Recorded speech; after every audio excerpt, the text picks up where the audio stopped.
Hey guys, Mr. Gran here, 8.6 Radical Expressions and Rational Exponents. In this video, we're going to be simplifying radicals, applying radical rules. All right, so our radical rules are product quotient rule and negative bases. So our product rule says that if you have root A times root B, that you can multiply the A and the B on the inside of a single root, or you can split them apart. You can convert between either of those two. Quotient rule, same thing. If we have root A over root B, that is equal to root A over B. And depending on what type of problem you're trying to do, it may be more convenient to convert from this form to this form or from this form to this form. And then when it comes to negative bases, if you have an even base, so if we have an even number and a negative, and a negative value, right? Let's try that again. We'll say negative A, that is undefined. But if it is an odd root and you have a negative value, that is defined. Now, I shouldn't put an equal sign there because it doesn't equal defined. It is just a defined value, and we'll see what that looks like in just a second. Okay, so looking at these ones, using some of those properties to simplify these, 18 times 2, root 18 times root 2, you could rewrite this as 18 times 2, and then 18 times 2 is the square root of 36. Well, 36, square root of 36 is just 6. Our next one, x to the 12th over x squared, the fifth root of each. This is one where it's probably best to think about it like this, as x to the 12th over x squared in one radical. Because now x to the 12th over x squared, 2 from the bottom cancel 2 from the top, or we subtract the exponents, and it is the fifth root of x to the 10th. Well, now we can reduce that because, of course, it is x to the 10 over 5, which is x squared. Let's see. Then looking at this one, we have an even base, or an even root of a negative base that is undefined. Now, we could use complex numbers, but for this chapter in this class, we are actually just focused on real numbers rather than complex numbers. So we are just going to call that undefined. All right, and then this one, the cubed root of 27, of negative 27. Now, the reason that you can have an odd root for a negative number without complex numbers, negative 27, is not 3 times 9, it's negative 3 times positive 9. Well, then I could make that positive 9 by doing negative 3 times negative 3. And now I have, I've shown that negative 27 is equal to the product of those three negative 3's.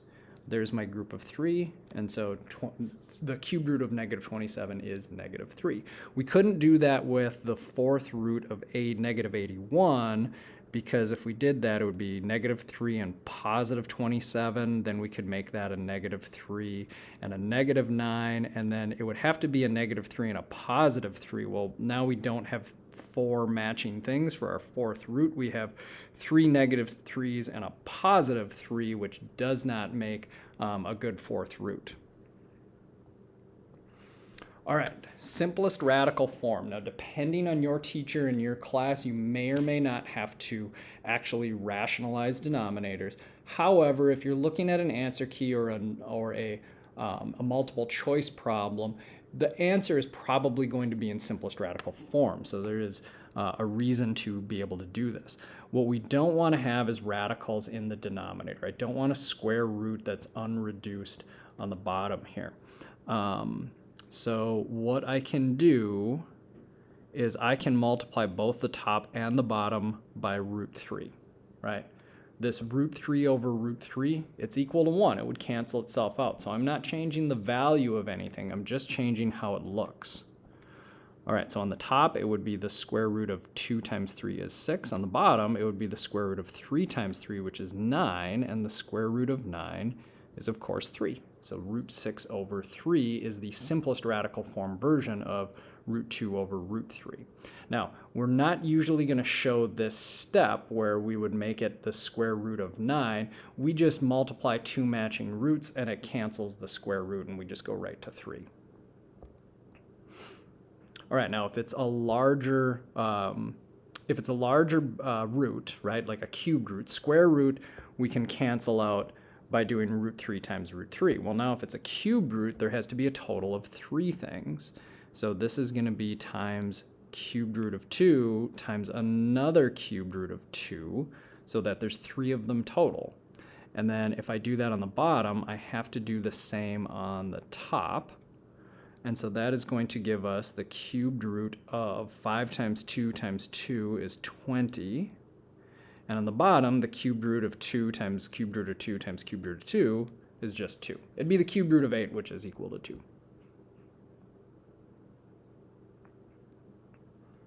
All right, a couple to wrap up, just simplifying. So something like this, these are just a couple of sort of random problems. Not random, but...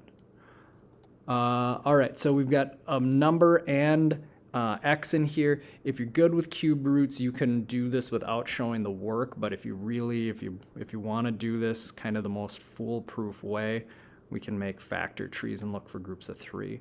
And then that x to the 6th, I can split it up into its product just to organize it.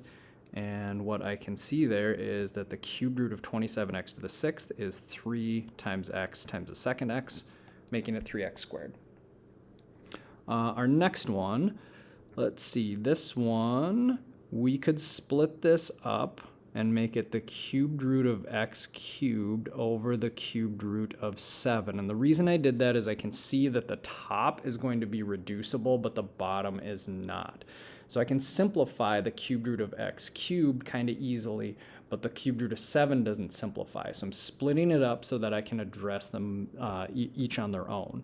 The cubed root of x cubed is just x to the 3 over 3, which is x to the first. And then the denominator, the cubed root of 7, doesn't reduce. Now, if we want to do this in simplest radical form, that means I need to multiply by a cubed root of 7, so that there's 3 total, right? Cubed root times cubed root times cubed root, that's going to get it to cancel. And so what this will equal in the end in simplest radical form is x, and then cubed root of 7 times cubed root of 7 is the cubed root of 49, excuse me. And then on the bottom is just 7.